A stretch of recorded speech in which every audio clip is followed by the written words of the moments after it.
Hi, I'm Kyleen Garcia with @Kyleen.Garcia. I'm a Villa Ambassador, Redken artist, salon owner, and stylist behind the chair. And today I'm going to share with you a little bit about, you guessed it, bobs. What we've been going through for a while is this trend of like shags and messy looks. And a lot of times what happens when we go through a trend is the next phase is something quite opposite. So a little bit more blunt. We've already been seeing that with celebrities doing this big chop. And so today I'm going to share with you how to transition our shag guests over into more of a blunt bob, and then also give you some styling tips and tricks to pass along to your guests to give them a little bit more value to their service. Make sure they can style their hair at home and get through all that awkwardness that goes with growing out short layers, because if they've had a shag, they've had super short layers, and we need to kind of get those to grow out so we can be more of a blunt bob. So let's get into it. Here we have our mannequin that already has a shag going on to it. And so what I want to point out, this is a little tough about transitioning from a shag into a bob, is we have these really short layers in the front. Which obviously if you're doing a bob, you kind of need to have hair here. What we need to decide here is how long can I have the front of her hair, right? So right here is kind of her shortest little layer in the front. But we also, I feel like I could blend that into the bob, so I can probably go off of this like little bit of a longer bit, and I'll probably get just a little bit shorter than that.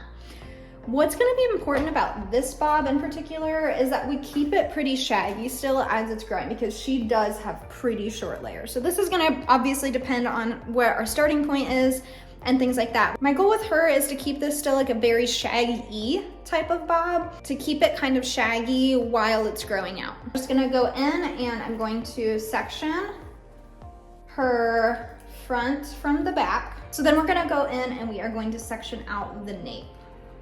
Actually cut this dry. Since my end result here is I want this to still be like a very shaggy look, I really just want to keep a ton of texture in here, and I love what I can do when the hair is dry as far as texturizing goes. For this back section, what I actually did was I just went and sectioned out this like very front bit so I can keep an eye on it, because I know that I have to definitely at least be shorter than that in the back, especially in this underneath section. So what we're gonna do here is an undercut. And what this will do is it will help this bob to just like lay under in the back. So I'm gonna take this whole entire section, and I know like we have to go pretty short with this back here. So I'm gonna actually let me take the section I can actually fit in my fingers. I'm gonna take my section like here. I'm gonna take this whole entire section up directly, just direct it straight up against the head until I slide just past the line of my parting. So again, straight up against the head here, sliding past just my parting, there. I'm gonna take my Villa 7-inch dry cutting shear. I love this shear. I do most of my hair cutting dry because I cut my haircuts before I do my color. And I'm gonna do really big, deep notches, point cut into this. So check this out.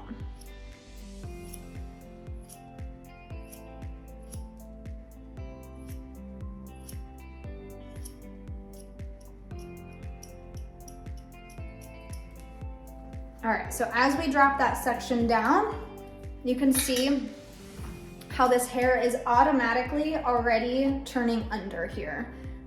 Oh, I'd love to see that line. The other thing I want to think about is this gonna be short enough? So right now what I'm gonna do is still go back through and take my perimeter up.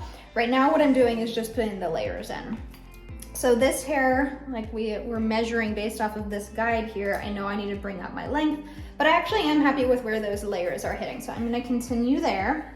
Again, bringing this straight up, and I'm actually going to stay in the same position. And I'm going to, instead of following the curve of the head here, I'm gonna actually over direct this hair. So I'm gonna stay in the same position and bring this hair to me. So I'm lifting this section up, straight up against the head, but bringing it out. See how that hair is traveling from here to me? So that's going to create some length there in the front. Again, just going through with these really deep notches. So same thing over here. I'm gonna bring this hair straight up. I have a little bit of my previous section right there. straight up against the head. I'm gonna slide until I hit my guide over here, and then I'm gonna follow through with those deep notches. Okay, so now that we have that nape cut, what I'm gonna go do now is just decide where I want my perimeter.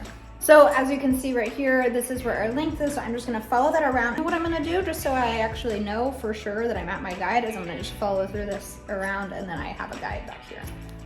Okay, so now that I know where my guide is, I'm gonna actually just go a little bit shorter than that. I'm gonna actually go in and point cut a bit more so that this edge is just very textured. Because again, we wanna keep this same kind of vibe that she already had going with this more textured shag. Hot tip, as I'm working in this nape section, a lot of times what happens is we end up over directing this hair away from the head, and we accidentally put some graduation on that hair that we're not trying to. So as I'm working through this back section where I want to keep low elevation, keeping that hair in natural fall, I'm gonna actually tuck my extra fingers out of the way to make sure that my cutting line is nice and straight here.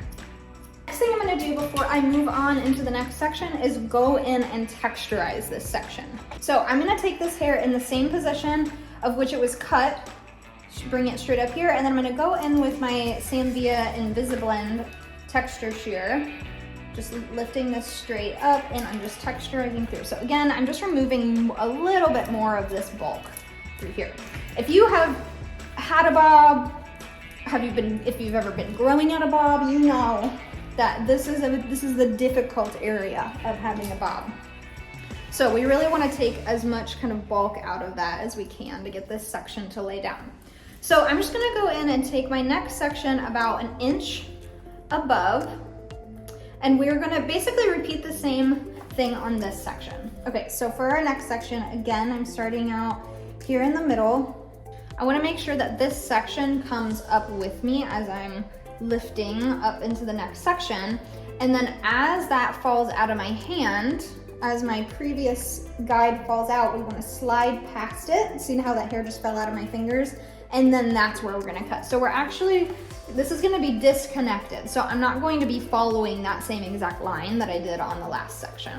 So again, I'm gonna lift this section straight up.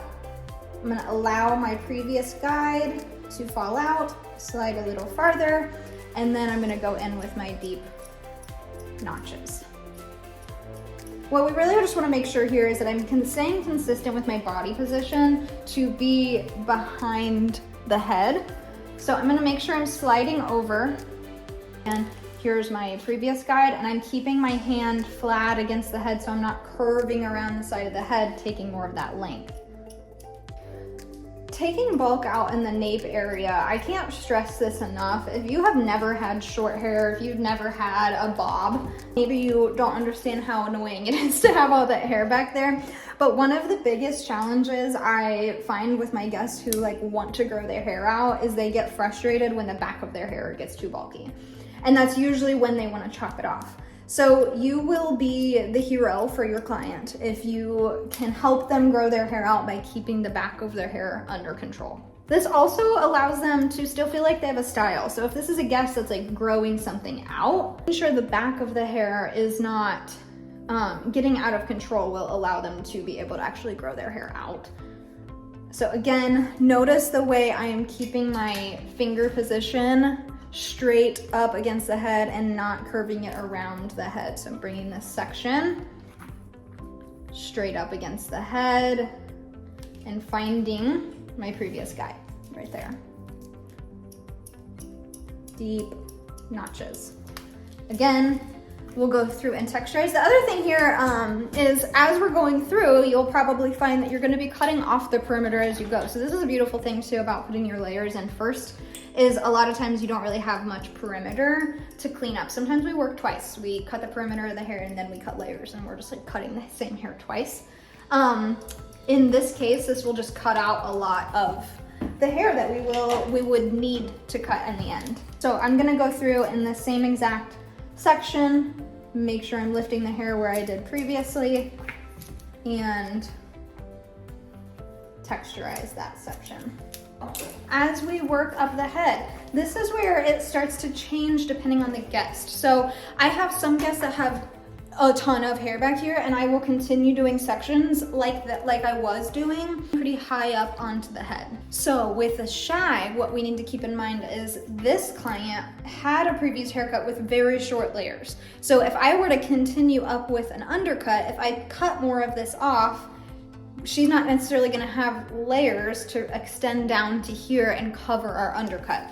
So we do have to just be cautious with that. So now that I've gotten to a point where this stuff is pretty wispy, I'm gonna actually just go in and do the perimeter on this and see if we will even need to do any more internal layering on that section. Again, keeping with the same idea, the vibe of just super texturized, I'm gonna actually let this hair just hang in natural fall. I can definitely see my guide under there. I'm gonna comb straight down and I'm going to notch that away.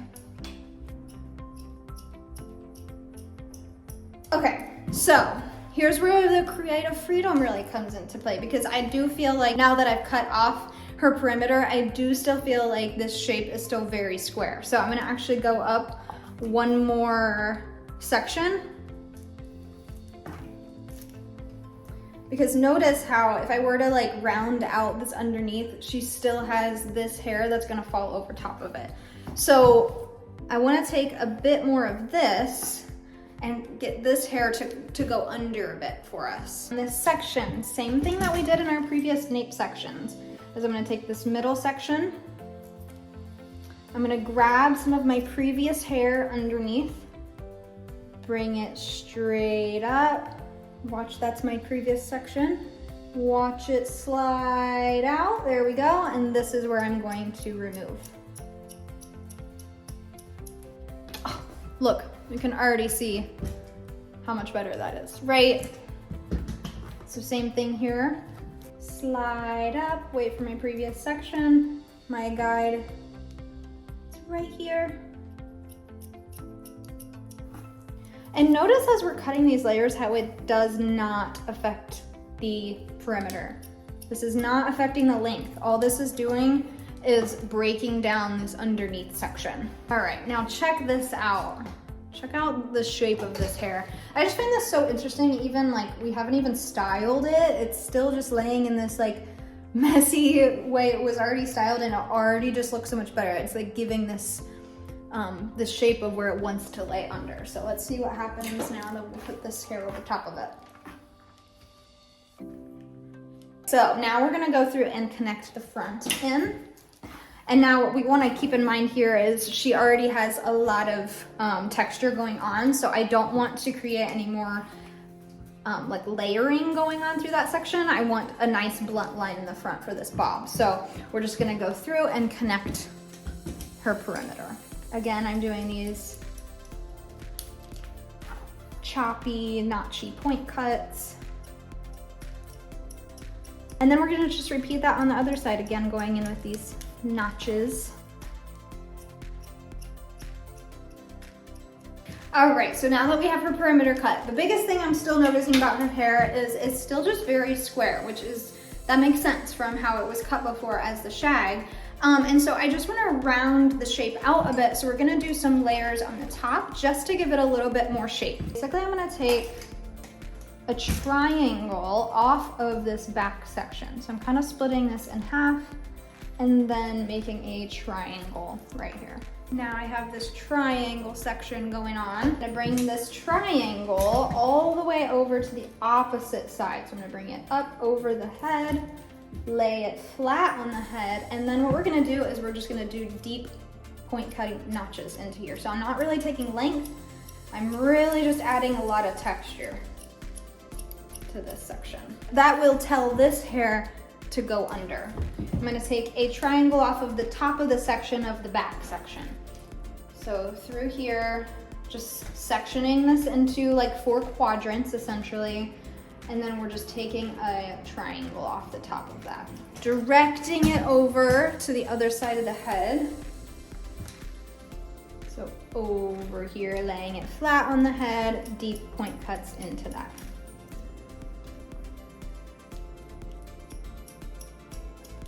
You see how those layers just kind of popped up on the top to give it some roundness. And then what I'm gonna do is connect that to the front. So I'm gonna take a little bit of that back section, which again, we didn't really like cut, we just texturized. But I'm gonna take that kind of with me. I took a diagonal forward section here, including a little bit of my back section. I'm gonna take this hair all the way to the other side of the head and just point cut into that. Just encourage that hair to turn under hair. Same thing on this side. I'm just gonna take a diagonal forward section, bring that hair all the way over to this side, point cut into that. All right, and then I don't know if you noticed this with my mannequins that I had earlier. Just wanted to share about these a little bit. So I cut all three of these mannequins the same exact way. I just used kind of different tools, right? Different techniques.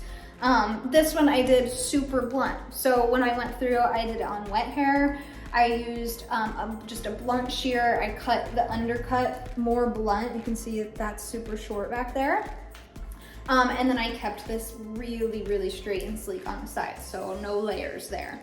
The other thing too is I think we might start to shift into seeing some side parts again. And so I just did a subtle shift in her part here. She was cut with straight across bangs. But all I did was style it a little bit different. So I think what we can do with our guests is really just encourage them to just push their styling over a little bit, right? Same thing with this girl here. I cut it the same way, except for you can see I went out super texturized on this one, and then we also went shorter. So she has a super short undercut under here. And then same thing here, I just tweaked her bangs to go a little bit more to the side, not so much of like a straight down middle part situation. If this were my guest, I might say, hey, I know you're really feeling like we should change up your hair, we changed into the bob, let's switch up that part a little bit.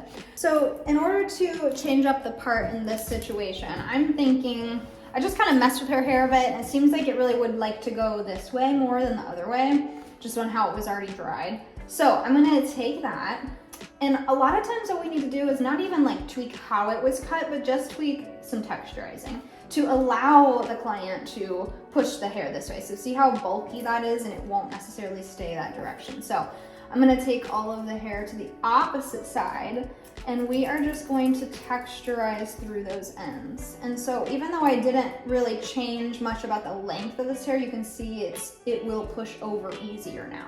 So since that worked, I'm just gonna do it a little bit more and take a little bit more of my section with me. Again, bring it flat over to the other side, texturize, and I'm moving as I open and close my texture shears down that hair strand. Now that just softens everything and allows her to kind of push the part to wherever it really wants to go. Ooh, and I love it with the colors. I already let her air dry before, and this is how she got this cute little air dried look, and I love it. So we're gonna continue that. I'm gonna spray her down, and then we're just gonna add a couple products and re-dry it. So I'm just gonna add some Redken Curl Refreshing Mist. What I love about this is that I don't have to actually put my hands in the hair. So especially sometimes when the hair, I don't necessarily want to mess up how it's already kind of laying. Like for this, it's already kind of laying how I want it. So I don't really not have to like work my hands through it and mess up what's already going on. Now I have her style set, and I'm just gonna go through and diffuse it. Okay, so now we have her transition from shag to shaggy bob. What can happen a lot of times when somebody's growing out their layers is they get super frustrated along the way, or a lot of times they'll say, I'll grow out my layers and then we'll cut a bob. So I just want to recommend to you something that I do with my guests oftentimes is recommend that they actually just keep the back of their hair super short while they're waiting for those layers to grow out. It's really important to keep in mind where the hair is growing from, right? So this hair down here is growing from all the way down here. Meanwhile, this hair has to grow from all the way up here. So in order for this short hair to make it all the way down here, like it's gonna take a while. So we might as well keep that back short while we're waiting for those layers to grow out. And it also allows the guest to feel like they have a shape, they have a style going on as their hair grows out, which trust me, as somebody who grows their hair and cuts it off short, I definitely still wanna feel like I have a style as it's growing. So I hope you got some nuggets out of today.